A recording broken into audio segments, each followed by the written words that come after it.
आइए अब हम लोग देखते हैं कि ये जो जेस्टेशन पीरियड है ये विभिन्न प्रकार के जंतुओं में किस तरह से होता है, और स्पेशली आज हम लोग बात करेंगे ह्यूमन बीइंग के केस में कैसे होता है। जेस्टेशन का मतलब हम लोगों ने समझा है कि फर्टिलाइजेशन से लेकर के पार्चुरेशन यानी चाइल्ड बर्थ तक के समय को हम जेस्टेशन पीरियड या प्रसव अवधि कहते हैं। ये प्रसव अवधि को हम लोग देखेंगे तो अलग अलग जंतुओं में अलग अलग तरह से पाया जाता है। जैसे अगर हम रैट की बात करें तो आप देखेंगे कि 21 से लेकर के 25 दिनों तक ये जो है रैट की सगर्भता अवधि होती है। अगर हम हाईएस्ट सगर्भता अवधि को देखें, जेस्टेशन पीरियड को देखें तो हम देखते हैं कि एलिफेंट में होता है। एलिफेंट में हम देखेंगे अप्रॉक्सीमेटली 22 मंथ का होता है। तो इस तरह से लगभग हम देख रहे हैं कि 2 वर्ष के आसपास जो है एलिफेंट का जेस्टेशन पीरियड है। अब हम लोग देखेंगे ह्यूमन बीइंग के केस में जेस्टेशन पीरियड कितने दिन का होता है। तो नॉर्मल जो जेस्टेशन पीरियड है ह्यूमन बीइंग के केस में वो 266 से लेकर के 270 दिनों तक का जेस्टेशन पीरियड है, यानी 9 महीने का। और अगर हम इसमें यह देखें कि फास्ट मेंस्ट्रुएशन साइकिल जो स्टार्ट हुई है वहाँ से लेकर के जेस्टेशन पीरियड कितना होगा, तो अगर इस तरह का सवाल पूछता है तो आपको इसमें क्या करना है, 14 दिन प्लस कर देना है, क्योंकि हम जानते हैं कि 14 दिनों के बाद ही ओवुलेशन की प्रक्रिया होती है, और ओवुलेशन जब होता है तभी फर्टिलाइजेशन होता है। तो अगर इस तरह की बात आती है जेस्टेशन के केस में तो आपको ये करना है। तो ये रहा हमारा जेस्टेशन पीरियड। और हम लोग अब आगे बढ़ते हैं और देखते हैं कि जो जेस्टेशन पीरियड है लगभग 2 महीने का जो समय होता है, यह जो है इम्ब्रियो के अंदर जो हमारा इम्ब्रियो है, इम्ब्रियो के अंदर जो डेवलपमेंट होता है 2 महीने तक, उसको हम एम्ब्रियोनिक पीरियड कहते हैं। यानी वो अब तक क्या है, इम्ब्रियो है। 2 महीने के बाद जो परिवर्धन या जो डेवलपमेंट होता है वो हमारा अब डेवलपमेंट होता है फीटस का। तो इसलिए इसको हम फीटस पीरियड के नाम से भी जानते हैं। अब हम लोग देखेंगे कि यह 9 महीने का जो सफ़र है एक एम्ब्रियो का, वो किस तरह से एक बेबी में कन्वर्ट होगा। इस 9 महीने के टाइम को अगर हम 3 महीने में बांट दें तो 3 तरीके 9, यानी पहली तिमाही में हम देखेंगे कि क्या होता है, सेकंड तिमाही में और थर्ड तिमाही में देखेंगे कि क्या होता है और किस तरह से एक एम्ब्रियो जो है एक बेबी में कन्वर्ट हो जाता है, इसको हम देखेंगे। सबसे पहले हम बात करते हैं फर्स्ट ट्राइमेस्टर। इसको हम ट्राइमेस्टर 3 महीने पे तिमाही कहते हैं। तो फर्स्ट ट्राइमेस्टर में आइए देखते हैं कि एक चाइल्ड, एक जो एम्ब्रियो है हमारा, उसके अंदर किस तरह से परिवर्तन आते हैं। देखिए जो फर्स्ट ट्राइमेस्टर होता है very crucial period, first trimester very crucial. ये फर्स्ट ट्राइमेस्टर बहुत ही क्रूशियल पीरियड होता है, और इसमें एक महिला को, जो प्रेग्नेंट वुमेन है, उसके खान पान और रेस्ट, इन सारी चीज़ों पे बहुत ही ध्यान रखना पड़ता है। कौन से भोज्य पदार्थ उसको लेने हैं, कौन से भोज्य पदार्थ नहीं लेने हैं, कौन से ड्रग वो ले सकती है, कौन से नहीं ले सकती है, इन सारी चीज़ों पे बहुत ही ध्यान रखना पड़ता है, क्योंकि यही जो है बहुत ही क्रूशियल टाइम होता है, और यहीं से समझिए कि बिगिनिंग होती है। अब हम लोग देखेंगे कि इसमें कौन सी ऐसी बातें होती हैं, कौन से चेंजेस आते हैं जो काफ़ी महत्वपूर्ण होता है, और महिला के खान पान और उसके रेस्ट पे काफ़ी फोकस किया जाता है।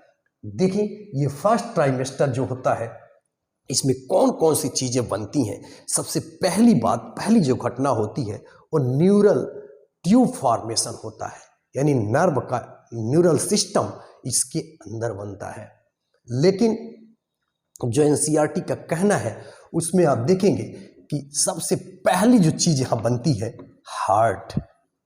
हार्ट यहाँ बन रहा है और ये हार्ट का बनना ये पहला महीना समाप्त होते होते आप देखेंगे कि हार्ट बीट जो है थ्रो स्टेथोस्कोप की मदद से आप हार्ट साउंड जो है सुन सकते हैं, हार्ट की बीट सुनाई देती है। तो बहुत ही महत्वपूर्ण चेंजेज यहाँ आ रहे हैं। पहले ही महीने में आप देख रहे हैं हार्ट साउंड जो है आप मेजर कर सकते हैं। तीसरी घटना, इसी महीने के अंदर जो लिम्स हैं और जो डिजिट्स हैं उनका भी जो है निर्माण यहीं पे संपन्न होता है। लिम्स जो हमारे अंग प्रत्यंग हैं जैसे फोर लिम्ब, हाइंड लिम्ब, हाथ, पैर, ये बनने लगते हैं और साथ ही साथ इसके अंदर ये जो डिजिट है, जो हमारी उंगलियां हैं हाथों की, पैरों की, ये सब भी इसी फर्स्ट ट्राइमेस्टर के अंदर फॉर्म होने लगते हैं। इसीलिए इस ट्राइमेस्टर को बहुत ही क्रूशियल पीरियड कहा गया है। साथ ही साथ आप देखेंगे ये 3 महीने का जो समय है इसी के अंदर जो एक्सटर्नल जेनिटेलिया है एक एम्ब्रियो, एक फीटस का, वो भी इसी के अंदर बन जाता है। इसीलिए आप देखते हैं कि जब कोई प्रेग्नेंट महिला किसी डॉक्टर के पास दवा लेने जाती है तो डॉक्टर ज़रूर पूछता है कि प्रेगनेंसी तो नहीं है, उस हिसाब से उसको दवा देनी पड़ती है। क्योंकि कुछ ऐसे टीरेक्टोजेंस हैं, ये टीरेक्टोजेंस हैं जो कैपेसिटी रखते हैं कि उस जो फेटस पल रहा है, यानी जो एम्ब्रियो पल रहा है, जिसके अंदर अभी नई संरचनाएं सारे अंगों की बन रही हैं, अगर ऐसी दवाएं दे दी गई तो उसको प्रॉब्लम क्रिएट हो जाएगी, यानी impartial development of their physical parts, यानी उस चाइल्ड का, उस वो फीटस का जो एम्ब्रियो है उसके अंदर उसके अंग जो है फुल्ली डेवलप नहीं हो पाएंगे। तो फुल्ली डेवलप नहीं हो पाएंगे तो फिर वो अजीब तरह का दिखेगा। इसी से रिलेटेड इस ट्रेटोजेन, एक थैलेमाइड नाम का ट्रेटोजेंस है, दिया गया था। तो एक बीमारी इसके अंदर देखा ये गया कि आप जानते हैं कि फर्स्ट इसी महीने में, इन्हीं महीनों में वुमेन को जो है नौजिया की शिकायत, यानी उल्टी आने की जैसा लगता है, तो उसके लिए एक दवा दी गई थैलेमाइड की। तो उस आराम तो हो गया उस महिला को, लेकिन बाद में पता चला कि जो बच्चा पैदा हुआ उसके अंदर जो है उसके अंग सही ढंग से डेवलप नहीं हो पाए थे, सही ढंग का विकास नहीं हो पाया था। जैसे सील होती है, देखते हैं सील का वो मतलब हाथ पैरों को आप थोड़ा सा ध्यान से देखिए, यानी फोर लिम्ब और हैंड लिम्ब को, और बॉडी पूरी डेवलप है, उसी तरह से संरचनाएं विकसित हो जाती हैं। तो इसे हम एक बीमारी, मतलब इसको सही ढंग से improper development of their physical part हो जाता है, यानी फोर लिम्ब का सही ढंग का निर्माण नहीं हो पाता है, जिसे हम फोकोमिलिया या मीरोमिलिया के नाम से जानते हैं। ये बहुत ही इंपॉर्टेंट है, यानी इम्पार्शियल डेवलपमेंट ऑफ चाइल्ड, सही ढंग का उसका डेवलपमेंट नहीं होगा, सील जैसा उसका स्ट्रक्चर बन जाएगा, तो इसे हम फोकोमिलिया कहते हैं। इसीलिए बहुत ही सावधानी बरतनी पड़ती है फर्स्ट ट्राइमेस्टर में। अब हम आते हैं सेकंड ट्राइमेस्टर। जैसे ही 3 महीने बीत जाते हैं, चौथे महीने में हम प्रवेश करते हैं, तो इसके अंदर डेवलपमेंट तो होता ही है। जैसे ही चौथे महीने के बाद हम देखते क्या हैं, ये सेकंड ट्राइमेस्टर। आइए देखते हैं सेकंड ट्राइमेस्टर। सेकंड ट्राइमेस्टर में होता क्या है, इसके अंदर सबसे महत्वपूर्ण बात ये होती है कि मूवमेंट ऑफ आइज, जो आंखें हैं जो बनी हुई हैं वो उनका मूवमेंट होता है और चेहरे के फ्रंट पोर्शन पे आ जाती हैं।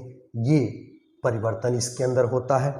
और साथ ही साथ 5वां महीना जब आता है तो 5वें महीने में मूवमेंट ऑफ फीटस, यानी फीटस एक तरह से कहिए फाइटिंग शुरू हो जाती है उसकी, यानी fast movement take place in 5th month. तो 5वें महीने में उस फीटस का मूवमेंट शुरू हो जाता है। और साथ ही साथ हम देखते हैं कि जो उसकी आंखें हैं, जो दोनों पलकें हैं, वो आईलिड्स जो हैं वो सिपरेट, वही तक बंद रहती हैं, वो दोनों सिपरेट हो जाती हैं, अलग अलग हो जाती हैं। और पूरे बॉडी पे आप देखेंगे शुरुआती दौर में चौथे महीने में उनके सिर पे बाल आते हैं। सबसे पहले सिर पे बाल आते हैं, फिर बाद में ये सेकंड ट्राइमेस्टर कंप्लीट होते होते उसके पूरे बॉडी पे बाल आ जाते हैं, यानी हेयर आ जाते हैं। और ये इस हेयर को लाइनुगो कहते हैं। तो पूरे बॉडी पे हेयर आ जाते हैं। आप देखते हैं कि चाइल्ड बर्थ में बच्चों के सिर पे और बॉडी पे भी बाल रहते हैं। कई बच्चे ऐसे भी पैदा होते हैं जिनके बॉडी पे ज़्यादा बाल रहते हैं। तो ये घटनाएं सेकंड ट्राइमेस्टर में कंप्लीट होती हैं, इस बात को आप ध्यान में रखें। अब हम चलते हैं थर्ड ट्राइमेस्टर।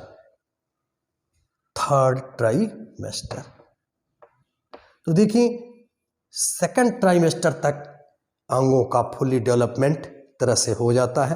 अब थर्ड ट्राइमेस्टर में इनका और परिवर्धन होना है, विकास होना है, बहुत ज़्यादा कुछ नहीं होना है। थर्ड ट्राइमेस्टर आप जानते हैं कि जो हमारा 6 महीने बीत चुका है, 7वां और 8वां महीना, 9वां महीना, इसमें बहुत ही महत्वपूर्ण परिवर्तन इसमें भी होते हैं, लेकिन ज़्यादातर परिवर्तन इन्हीं 3 महीने में हो जाते हैं। और बात के ये 3 से लेकर 6 महीने में ये सारी चीज़ें हो जाती हैं। और साथ ही साथ यह भी देखते हैं कि जब हम यहाँ पहुँचते हैं थर्ड ट्राइमेस्टर में, यानी 7वां और 8वें महीने में, अब चाइल्ड का जो है डेवलपमेंट लगभग कंप्लीट हो गया है, उसको बाहर निकलना है, दुनिया में आना है। तो देखिए उसमें क्या होता है। अभी तक तो वो माँ से जो है अपने प्लेसेंटा के थ्रू ऑक्सीजन की या फूड रिक्वायरमेंट जो भी उसको थी वो उसको मिल रही थी, लेकिन अब उसे दुनिया में आना है तो उसके अंदर लंग का डेवलपमेंट भी तो होना है।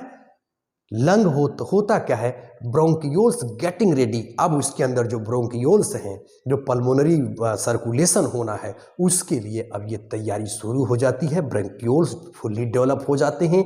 साथ ही साथ एक बहुत ही महत्वपूर्ण घटना घटित होती है, डिसेंट्स ऑफ टेस्टिस। ये प्रीवियस लेक्चर में हमने फीमेल रिप्रोडक्टिव सिस्टम में बताया था कि हमारा जो टेस्टिस होता है वो बॉडी के बाहर, एब्डोमिनल कैविटी से बाहर जो है स्क्रोटम में स्थित होता है। और हमने वहाँ बात किया था कि कई बार जो है स्क्रोटम के अंदर, यानी एब्डोमिनल कैविटी से स्क्रोटम में हमारा जो अगर मेल चाइल्ड है तो उसका टेस्टिस जो है एब्डोमिनल कैविटी से स्क्रोटम के अंदर उतर जाता है। अगर वो एब्डोमिनल कैविटी से स्क्रोटम के अंदर आता है तो वो जो चाइल्ड बनेगा वो नॉर्मल होगा और वो फर्टाइल भी होगा। लेकिन अगर कोई प्रॉब्लम क्रिएट हो गई एब्डोमिनल कैविटी से स्क्रोटम में, वो उसका डिसेंडेंट नहीं हुआ, तो ये बीमारी पैदा हो जाती है। और वह जो चाइल्ड होगा वो जब जवान होगा, पॉवर्टी को अटेन करेगा, तो स्टेराइल होगा, नपुंसक हो जाएगा। तो वहाँ हमने बताया था कि किस महीने में, आप जानते हैं कि ये एब्डोमिनल कैविटी से टेस्टिस का उतरना जो है वो 7वें महीने में आकर के होता है। तो एब्डोमिनल कैविटी से स्क्रोटम में वो आके उतर जाता है, फिर वो नॉर्मल प्रोसेस है और वो स्टेराइल नहीं होता है। लेकिन अगर ये बाधित हुआ, टेस्टिस जो है बाहर नहीं निकली, तो उसको वो पुरुष जो है स्टेराइल हो जाता है, नपुंसक हो जाता है। तो इसको एक बीमारी का नाम देते हैं जिसे हम क्रिप्टोर्किडिज्म कहते हैं। इसमें यह पुरुष जो है स्टेराइल हो जाता है, इस बात को ध्यान रखिएगा। और थर्ड ट्राइमेस्टर में ही हेड जो उसका टैपिंग जो है, हेड जो इधर से उधर था वो टैपिंग हो जाता है डाउनवर्ड्स, ताकि चाइल्ड बर्थ बड़े आसानी से हो सके।